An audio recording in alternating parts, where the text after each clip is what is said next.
Why does everyone hate this fish so much? You might think it's because they're black, but surprisingly, that's not why. A Pleco fish can dry out like a piece of jerky, yet the moment it touches water, it can somehow come back to life, and somehow, people still call it a pest. The irony is, it usually starts out as the perfect pet. When they're small, plecos quietly stick to the glass, eat algae all day, and barely cause any trouble. You might even think, finally, a fish that cleans my tank for me, but then they grow and grow and grow. That tiny little cleanup crew can eventually become one of the biggest fish in your aquarium, needing more food, more space, and a much larger tank. And when owners realize they can't handle them anymore, some make the worst decision possible. They release them into rivers, lakes, and ponds, and that's where the real problem begins. Plecos are incredibly adaptable, so they can survive in places they were never supposed to be.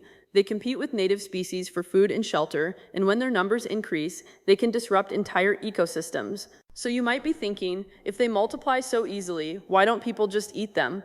Well, plecos are edible, but their armored skin is incredibly tough to remove, and there isn't much meat underneath it.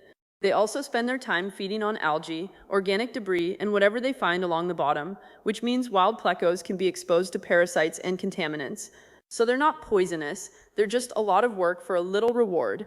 Drop a follow if you think this is just cruelty to a fish just trying to survive.